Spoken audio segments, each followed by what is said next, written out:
There are those born to be the architects of another man's castle, while they themselves do not have a single brick to shield them from the cold rain. Tonight, my most precious work is being honored on that stage, but they will call it by a name that does not belong to me at all. I stand here in the silence of the downpour, watching the world celebrate the words I wrote in the dark, hidden away from the prying eyes. The lights are blindingly bright in there, casting long shadows that reach all the way to this cold pavement where I wait and watch in silence. My fingers trace the ink of the original lines, the true soul of the story that now bears the signature of a man who never bled. He speaks of inspiration and long nights, stealing the very breath of my labor to inflate his own pride before a crowd of cheering strangers. I search for my name on the list, a tiny recognition for the years of sacrifice, but there is only a hollow void where I should be. The applause feels like a slap against my skin, a rhythmic reminder that in this world of grand spectacles, I am merely an invisible ghostwriter. Every step away from that hole feels heavier than the last, as if the weight of my stolen words is pulling me down into the earth. I have spent a lifetime building pedestals for others to stand on, forgetting that the ground beneath my own feet is crumbling into nothing but dust. Is this the fate of a ghost? To provide the spirit for a body that will never acknowledge your existence or the pain you endured? I return to my sanctuary, a place where the only voices are the echoes of my own thoughts and the creak of the floorboards underfoot. The light of a single match is more honest than all the spotlights in the world, revealing the truth of who I am in this room. Here, among the scent of cedar and old ink, the masquerade ends, and the reality of my forgotten life begins to take shape once again. I used to believe that as long as the work existed, my name didn't matter, but tonight that lie has finally burned itself out completely. How many stories have I given away? How many pieces of my heart are currently sitting on the bookshelves of people who don't know me? The silence of the workshop is deafening tonight, filled with the ghosts of the paragraphs I sold for a few coins and a quiet life. I have been a tool in the hands of others for too long, shaped and used until my own identity has been worn down to nothing. This paper holds my soul, yet it is a stranger to my name, a child I raised who has been kidnapped by a wealthy, hollow man. I am tired of hiding in the margins of other people's lives, waiting for a scrap of recognition that will never come from their greedy hands. Is there room for a man like me in the sun, or am I destined to fade away like smoke in this cramped and dusty workshop? The pain of being forgotten is a sharp chisel, and tonight it has finally begun to carve something new and powerful within my weary heart. I will no longer be the shadow that feeds the light of others, while I remain in the freezing dark, invisible and slowly being erased. There is a strange comfort in the resistance of the wood, a physical battle that matches the turmoil growing inside my restless, awakening soul. Every stroke of the blade removes a layer of the past, stripping away the lies I told myself about the nobility of staying completely anonymous. Writing for others is like planting a tree just to watch someone else harvest the fruit and burn the roots for their own warmth.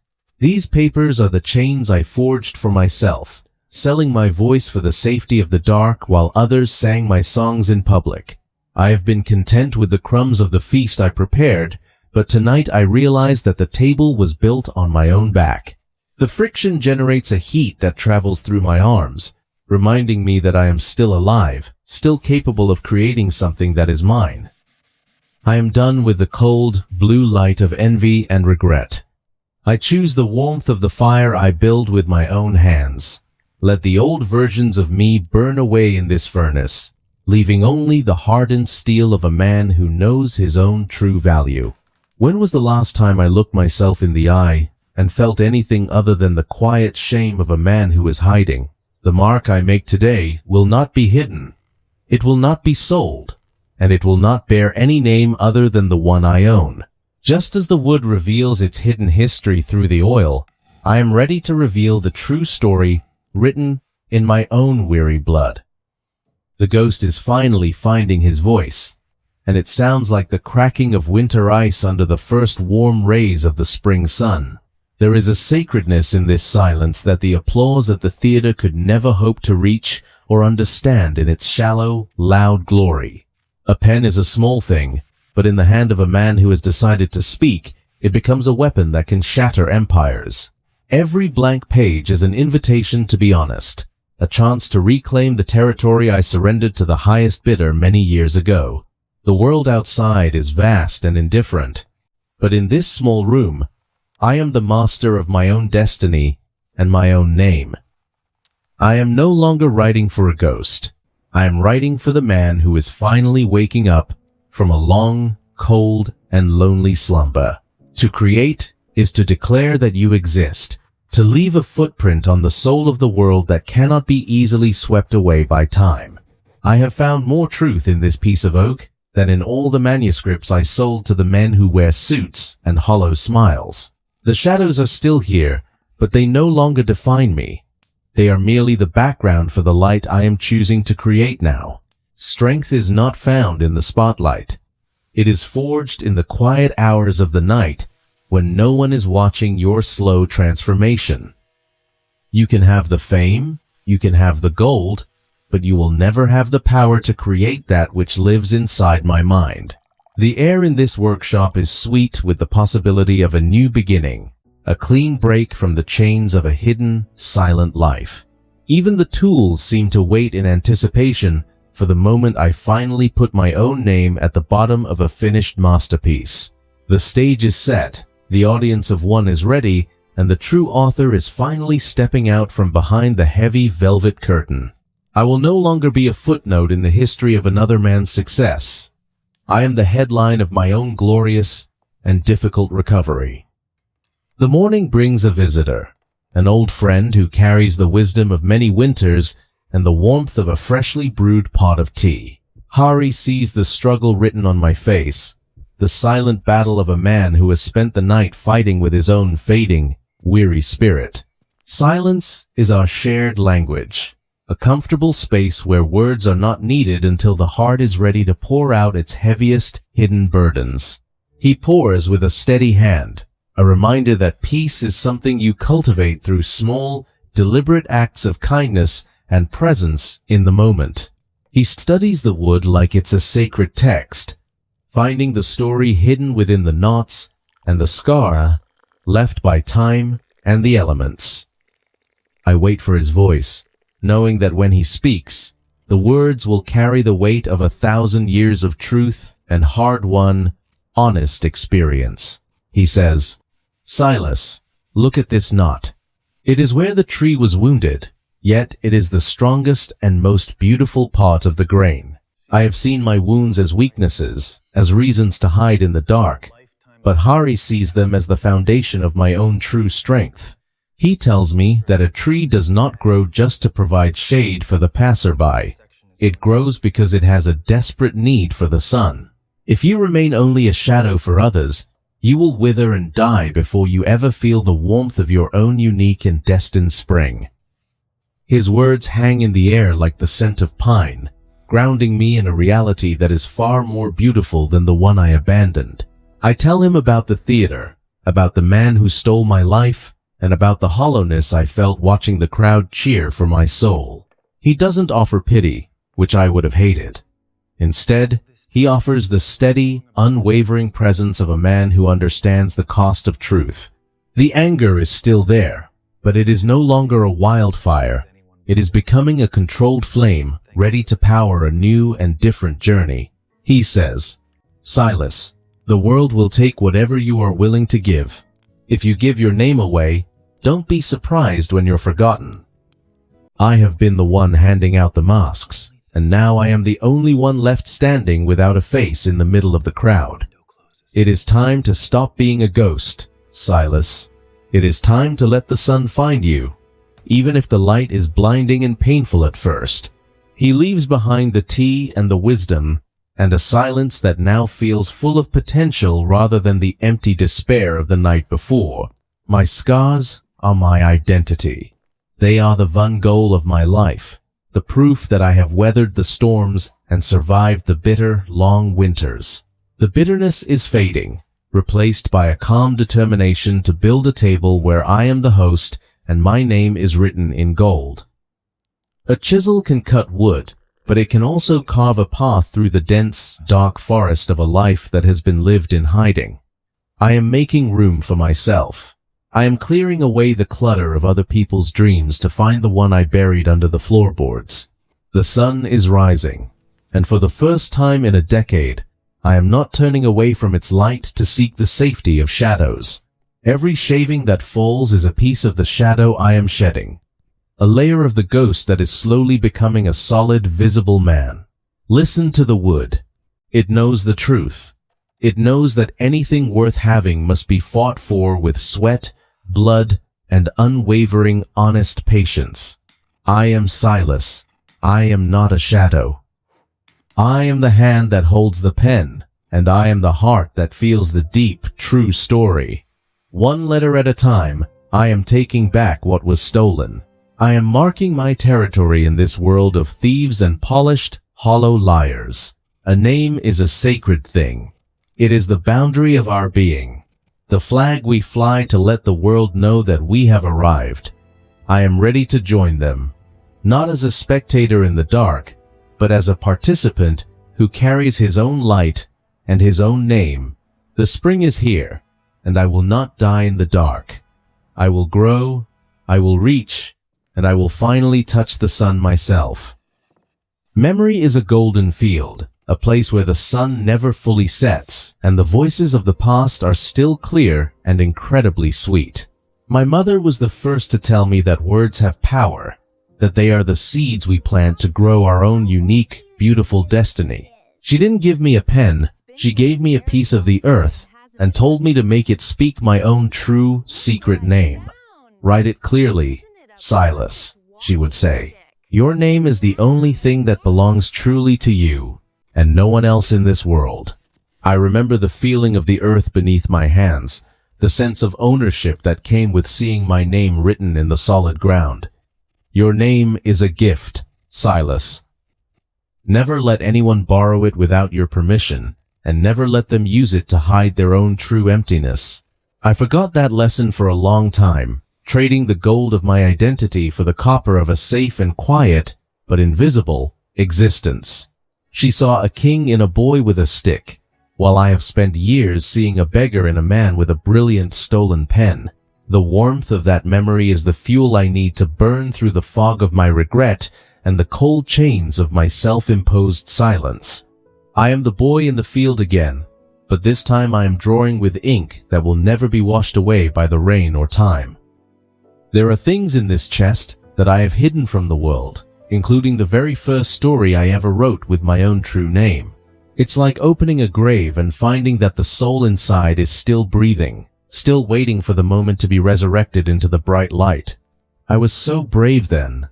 I wasn't afraid of the sun, and I wasn't afraid of who I was or what the world might say about me. Every word is a reminder of the man I was supposed to be, the man who was lost in the shadows of other people's grand and hollow dreams. I am sorry, Silas. I am sorry for leaving you in the dark for so long while I sold our voice to men who didn't care. Forgiveness is the first step toward the sun. I forgive myself for being a ghost, and I promise to be a living man from now on. This is where I begin again. Not as a shadow, but as the owner of the ink and the master of the very first honest word. The day is half over, but for me, it is the first dawn of a new era, a time where my name will finally be spoken aloud. I am not afraid of the blank page anymore. It is not an enemy. It is a field of golden grass waiting for my unique, true footprint. This ink is my blood, this paper is my skin, and this story is the only thing that can truly save my weary and lost soul. It is beautiful. It is mine. It is the most important word in the language, and I will never let anyone steal it from me again. The ghost has left the building, and the author has finally taken his seat at the table he built with his own two calloused, honest hands. Goodbye to the shadows. Goodbye to the silence. Goodbye to the man who was content to be a footnote in the story of a thief's success. I am ready. I am whole. I am Silas, and the world is finally going to hear the true sound of my long-hidden, powerful, and beautiful voice. The sun feels good on my skin, and the ink feels good in my hand.